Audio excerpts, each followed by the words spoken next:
अभी मैं गया था एक कार्यक्रम में और बड़ी बातें चल रही थी कि 2047 तक हम देश को दुनिया का नंबर 1 देश ये बना सबसे बड़ा झूठ चीज है। लेकिन अगर गुमराह करना है तो हम देश बदलेंगे, मतलब देश में कोनो जैक लगा के उठा देंगे देश को। ये मानते हो आप कि सरकारी स्कूल अगर प्राइवेट स्कूल के आसपास आ जाए तो हमारे देश की ग्रोथ और तेज हो सकती है? क्योंकि अभी मैं गया था एक कार्यक्रम में और बड़ी बातें चल रही थी कि 2047 तक हम देश को दुनिया का नंबर 1 देश ये बना सबसे बड़ा झूठ चीज है। ये सबसे बड़ा झूठ है। देखिए, ये बेवकूफ़ बनाने का तरीका है। 2047 तक आधी पीढ़ी मर चुकी होगी, आपकी बातों को भूल चुके हो। 2025 में क्या चेंजिंग लाइएगा आप ये बताइए। अगर 2047 तक आप देश को बदल सकते हैं तो उसके हिसाब से 2025 का आपने गोल सेट किया होगा, किए होंगे। आप 25 में क्या चेंजिंग लाइएगा, 47 तक ना आप रहेंगे, इतना ये राजतंत्र नहीं है। ये सबसे बड़ा बेवकूफ़ बनाने का तरीका है। जब आप 2015 में रहेंगे तो कहिएगा 2022 में किसानों की इनकम दोगुनी कर देंगे। हो गया दोगुना?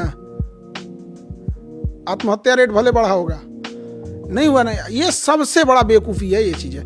आज हमको क्या करना है ये नहीं दिख रहा है। आज करप्शन है ये नहीं दिख रहा है। बाबर के समय का करप्शन दिख रहा है।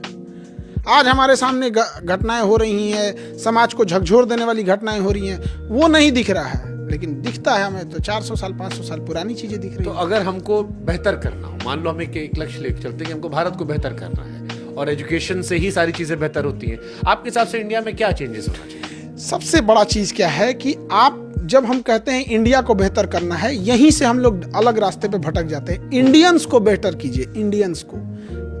आप एक इंडियन आदमी, एक गांव का इंसान अपनी बूढ़ी माँ का इलाज नहीं करा पा रहा है, उसके घर में प्रॉपर लाइट की व्यवस्था नहीं है, वॉशरूम नहीं है, शौचालय नहीं है। अगर उसको किसी बढ़िया शादी ब्याह में जाना है तो उसके पास अच्छे कपड़े नहीं है। गिफ्ट का दौर ऐसा चला गया कि गरीब इंसान अब मिलने से कतराने लगा है। आप जाके देखिए, कोई फल खरीद रहा है तो गरीब घर का आदमी नहीं खरीद सकता है। गरीब का खाना अलग है, अमीर का खाना अलग है। गरीब का हॉस्पिटल अलग है, अमीर का हॉस्पिटल अलग है। ये सब चीज़ें चेंज कीजिए, देश अपने से चेंज हो जाएगा। लेकिन अगर गुमराह करना है तो हम देश बदलेंगे, मतलब ये देश बदल देंगे लोग, या मतलब देश में कोनो जैक लगा के उठा देंगे देश को। देश बनता है देशवासियों से, आप उसका चेंज कीजिए। महिलाएं जो हैं उनको कोई आगे बढ़ाने के लिए नहीं। अगर होम इंडस्ट्री चालू हो जाए, जो घर की ज़रूरत की चीज़ें हैं यहाँ पर, महिलाएं उसमें बढ़ चढ़ के भागीदारी लेने लगे। आज देखिए, हर जिला में अगर सरकार एक बड़ा सा 10 एकड़ का ज़मीन ले ले हर जिला में, कि वो मार्केट में जितनी भी दुकानें रहेंगी वो औरतें ही उस दुकान को चलाएंगी, तो उसमें एक इकोसिस्टम बन जाएगा। उसमें 1000 दुकानें आप खोल दीजिए कि उसमें जेंट्स नहीं चला सकते। तो जो अभी पहली पीढ़ी जा रही है बिजनेस में, वो तो अपनी बेटियों को वहाँ कर सकते, भाई तुम्हारे लिए अच्छा है। एक भी जिला में नहीं है। लड़कियों के लिए कौन सा जिला, हर 5 जिला के बीच में एक गर्ल्स यूनिवर्सिटी होनी चाहिए, विमेंस यूनिवर्सिटीज़ होनी चाहिए, है नहीं है। देश 47 में कहाँ से डेवलप कर देंगे लोग यहाँ पे। मतलब देश में 10% लोग हैं ऐसे जिन्हें समझ में आता है कि सामने वाला झूठ बोल रहा है। लेकिन लोकतंत्र चूंकि भीड़ तंत्र हो चुका है, 90% की आवाज़ ज़्यादा सुनाई देती है। हम देश की बात करें, यहाँ बूढ़ा इंसान, कैल्शियम की कमी, जब आपको लंबे समय तक 20-25 साल तक अगर आपको कैल्शियम की कमी रही है ना, तो बुढ़ापे में शरीर झुक जाएगा। तो लोग कहते हैं बुढ़ापे में झुका है, नहीं, 20 साल तक बेचारा ने कैल्शियम की कमी झेला है वहाँ पर। औरतें देखिएगा, जो नए गांव वगैरह में किसी की नई नई शादी हुई है, बेचारे के पास अच्छे भोजन नहीं होने की वजह से हीमोग्लोबिन कम है, प्लेटलेट कम है, जिस वजह से उसकी नई नई बहू आएगी या नए नए कोई गांव में रहेगी, बेचारा उसका मन नहीं लगेगी, थकी थकी रहेगी, को 4 को सुना देंगे सब कामचोर है, ये है वो है। बूढ़ी औरत है, बेचारा उसके शरीर में कमी है, यूरिक एसिड बढ़ा हुआ है, प्लेटलेट नहीं है, उसका बदन दर्द करेगा, वो अपनी बहू को खोजेगी, ये बहू पैर दबाओ। अरे यार, उसका इलाज करा दे भाई। पैर दबाना एक संस्कार है, चलिए भैया, लोग शौक से दबा देते हैं। हम लोग भी आज भी जाते हैं, मम्मी सोई भी रहती है तो दोबारा से दबा देते हैं, चलिए यहाँ पर।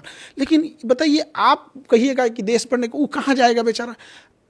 कितने भयानक लेवल तक गरीबी है आप सोच नहीं सकते। मेरा रिसेप्शन जब खत्म हुआ ना, तो जो सब झाड़ू मारने वाला था, कहीं कुछ साफ सफाई करने वाला था, हम उन लोगों से मिलने गए, ड्राइवर वगैरह, तो पूछे सर हम लोग का खाना किधर है।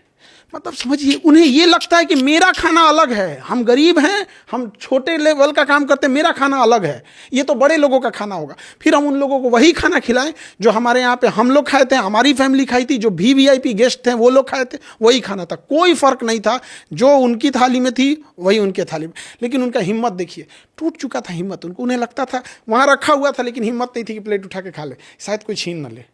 ये कहीं ना कहीं बेचारा कोई डांट ना दे, कोई तुम्हारी हिम्मत कैसे यहाँ मतलब उन्होंने कहीं ना कहीं ठोकर खाया होगा, दूध का जला हुआ लस्सी फूक के पीता है। अभी सर हम छोटे थे अपने गांव, तुम देखे थे कि उनका खाना अलग लगता था, चीजें अलग थी। आप बात करते हैं 47 में देश बदलने के लिए, आप जाके देखिए सरकारी हॉस्पिटल में, फिर आप भूल जाइएगा 47 देश की आप गरीबी कैसे दूर कर सकते हैं। कोई अंबानी बने या ना बने, लेकिन हर घर में कम से कम 40-50 हज़ार की नौकरी हो। बट अब तो प्रायोरिटीज अलग है ना, जैसे कहा था कि आत्मनिर्भर बनाया जा रहा है, आप जॉब दीजिए। मैं ज़्यादातर जितने कई सारे मुख्यमंत्रियों का मैंने पॉडकास्ट किया और मैं बार बार पूछता था सरकारी नौकरी को लेकर, तो उन्होंने कहा देखो सरकारी नौकरी पॉसिबल नहीं है आबादी के हिसाब से, हम चाहते हैं जिसका जो टैलेंट है उधर अपना एक्सपेरिमेंट करो और उधर नौकरी देना शुरू करो। इंडिपेंडेंट स्वरोजगार जिसको हम कहते हैं, एंटरप्रेन्योरशिप। ये सब भाषण देता है सभी सब, ये सब एक समय के भाषण देना चालू करता है सब। कोई सब चीज़ों की ज़रूरत नहीं पड़ती, पूंजी चाहिए। गांव का आदमी 2 भैंस रखा है, बेचारा 2 भैंस में परेशान है, एगो भैंस दूध दे रही है, एगो बिसूख गई है, एगो बीमार पड़ गई है, एगो ही पड़ल है, परेशान है। अगर आप उसको पूंजी दे दीजिए बैंक से, अगर बैंक उसे फाइनेंस कर दे, 10 लाख रुपए दे दे, 2 के जगह 20 भैंस लाएगा, 20 भैंस लाएगा। आप भाषणबाजी बंद कर दीजिए, उसकी स्थिति सही हो जाएगी। ना उसको कॉलेज, ना कोई मोटिवेशन, ना कोई केस स्टडी, ना कुछ। 2 से 20 भैंस आने के बाद वो सही हो जाएगा। अगले साल 2 साल 3 साल के बाद 20 भैंस से 50 भैंस पे चल जाएगा, फिर आप पकड़ नहीं पाइएगा उसको। निकल दिया वो, निकल दिया। जो यूं खेल होता है, भाषण सिखाते हैं। किसी को बेवकूफ बनाना है ना, तो उसे कहिए कि शिक्षा बहुत जरूरी, ये वो जरूरी, भाषणबाजी मत करो। कोई होटल में काम कर रहा है ना, प्लेट उठा रहा है यहाँ पे, जो खाना बना रहा है वो जिंदगी में खाने बनाते रह जाएगा। पैसा दीजिए, अपना होटल चलाएगा। पूंजी कहाँ से लाएंगे? पूंजी भाषण तो दे के चल जाएंगे मुख्यमंत्री लोग कि हम सबको नौकरी नहीं दे सकते। सब मांग रहा है नौकरी आपसे, जिस दिन सब लोग नौकरी मांग देगा भाग जाएंगे लोग यहाँ पे। सब मांगा है नौकरी। मैं एक चीज और फ्रेम करने समझने की कोशिश करता हूँ मैं। हमारी आबादी 140 करोड़ है। जैसे दुनिया के वो देश जो फ्री एजुकेशन देते हैं या फ्री हेल्थ की बात करते हैं, उनकी आबादी बहुत कम है। जहां पर कैपिटा व्यक्ति पर खर्चा ज्यादा होता है, बहुत सारी चीजें आती है, वहां पर लोग बहुत कम है। गाड़ियां वहां जब लोग बाहर जाते हैं, जैसे मेरे कजिन बाहर गए तो मुझसे कहे मेरा भारत लौटने का मन नहीं होता। हमने कहे कि वहां पर हर इंडिविजुअल का ख्याल रखा आता है। वहां जो दवाइयों की प्रीमियम क्वालिटी होती है वो मिलती, तुम्हारे यहाँ छट छांट के आती है, तुम्हारे लोगों पर एक्सपेरिमेंट होता है। इंडिया बड़ी बातें उन्होंने मुझसे कही जो मुझे बड़ी नकारात्मक और गुस्से वाली लग रही थी। और कुल मिलाकर मूल वजह वो आबादी को मान रहे थे। इतनी बड़ी आबादी के हिसाब से इस देश को कैसे उठा सकते? पहली बात ये बताइए, जो आबादी है उसको मार के खत्म तो नहीं कीजिएगा। नहीं कर सकते, थैनोस वाला काम तो नहीं कर सकते हैं कि खत्म कर दें एवेंजर्स वाला। दूसरा, हम आपको कहते हैं कि काम करते हैं, आपके यहाँ हम ना 25 ठो एकदम खराब ट्रक भेज देते हैं, कोनो काम का नहीं है। आप परेशान हो जाएंगे, कहाँ रखें। लेकिन 25 का 25 बढ़िया ट्रक देते हैं, तो क्या कहिएगा, ढेर ट्रक हो गया है, दिक्कत है बहुत। पैसा अच्छा आएगा, रखेंगे, धक्का पैसा आएगा, मजा काटेंगे। तो 140 करोड़ आदमी को जब आप जनसंख्या के तौर पे देखिएगा तो बहुत दिक्कत होगा। जिस दिन वो आपको वर्क फोर्स दिखने लगेगा, जिस दिन आपको वो दिखने लगेगा कि स्किल्ड है, वो दिखने, तब बोझ नहीं बनेगा वो। आपने उसको सिखाया क्या? आपको पता है कि आपका एजुकेशन सिस्टम किसी काम का नहीं। ग्रेजुएशन करके 50,000 का नौकरी ना कमा पाएगा, इसलिए आपको जनसंख्या बोझ लगती है। चाइना की बात तो जनसंख्या थी, उसने बोझ कैसे लगने दिया? यहाँ पे एजुकेशन से स्किल सिस्टम को चालू किया वहाँ पे। आज हर इंसान स्किल्ड करने लगेगा, भात दाल बांटने की जरूरत नहीं पड़ेगी। इसी में पूछना सवाल, चाइना ने क्या ऐसा किया कि उसकी आबादी उसके लिए एसेट हो गई और हमारी आबादी आज भी हमें बोझ लगती है हर चीज में?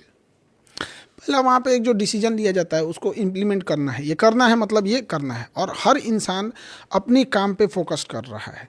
हमारे यहाँ हर इंसान अपने पड़ोसी के हिसाब से काम कर रहा है। खान सर की कोचिंग में क्या चल रहा है? पड़ोसी के यहाँ जलन खान सर की शादी में कौन आया? खान सर की मेहरुख फोटो काहे नहीं दिख रहा? खान सर कंघी काहे ऐसे करते हैं? खान सर का बुसट का रंगी काहे है? ये चीज़ें चाइना में ये सब नहीं होता। वो इंसान अपना वर्क कर रहे होते हैं।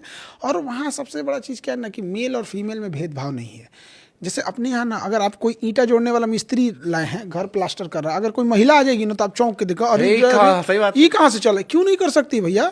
आप अपने जेब में एक 5 किलो का 2 किलो का ताला लेके घूम दीजिएगा, 3 मोबाइल रख के जेब में देख लीजिए, ऑकवर्ड लगने लगेगा। 3 मोबाइल ले लिए हैं आप। वो 3 किलो का बच्चा लेके पेट में 9 महीने तक रही है, उस महिला को आप ये कर रहे हैं। क्योंकि हम लोगों ने ना अजीब माइंडसेट बना लिया है। देखा नहीं ना सर, देखे नहीं यहाँ पे। हमको पंकज त्रिपाठी मिले थे, पॉडकास्ट कर रहे थे हम, तो वो हमसे कहे कि जब पहली बार दिल्ली आया, उस लड़की सुट्टा पी रही थी। मैं सकपका गया, मैं कह हे रहा हूँ ये सुट्टा पी रही है। कहे मुझे अभी तो गलत है। फिर कहे, तो मैंने कहा अब मेरे गांव वालों से मेरा नहीं पटता। मैंने क्यों? बोले हमारा माइंडसेट अलग हो गया है। मुझे सुट्टा पीने से भी दिक्कत है, लेकिन लड़कियों के इसलिए दिक्कत नहीं कि वो लड़की है, इसलिए दिक्कत है, सेहत के लिए खराब है। लेकिन लड़की पी रही है, अब उस बात से दिक्कत नहीं है। पहली बार जब मैं निकला था मैंने कहा हे राम, ये कैसे पी सकती है रे, ये तो कच्चा पेन घूम रही है। और बड़े मासूमियत से उन्होंने समझाया मुझे। तो ये मुझे रियलाइज हुआ कि एजुकेशन या बेहतर कल्चर से चीजें बेहतर हो सकती हैं, लेकिन फिर वही हरात भी कहाँ निकलेगा। देखिए चाइना जो है ना, स्किल पे बहुत आगे वर्क करने के। आपको यहाँ पे ऐसा दुनिया का कोई घर है जहाँ चाइनीज सामान नहीं है? नहीं, हो ही नहीं सकता वहाँ पे। अब चाइना का हर चीज़ है, तो वो वहाँ तक सोच रहा है चाइना। तो प्रोडक्शन चीज़ें करिए जो जहाँ जो चीज़ें हैं। अब आप एक सिंपल सा चीज़ बताते हैं, चाइना वाले जो हैं सब बहुत सारी चीज़ का मतलब डंप जैसे चाइना ने इस पे टेरिफ लगाया, अमेरिका ने चाइना पे टेरिफ लगाया, उसको कोई टेंशन नहीं, वो अफ्रीका में ले जाकर पलट देगा यहाँ पे। लेकिन एक छोटा बिजनेसमैन कहता है कि हमारे पास मार्केट कहाँ है? आपके बगल में नेपाल है, भर दीजिए। बगल में तो नेपाल है, यहाँ पे भर सकते हैं, भूटान है, बांग्लादेश है, नहीं भर पा रहे हैं हम लोग। ये एक बड़ी समस्या है। हमारा सबसे लड़ाई भी चल रहा है आजकल। तो खैर ये तो एक इंटरनेशनल इशू हो जाता है, लेकिन एक बिजनेस व्यापार के लिए तो जरूरी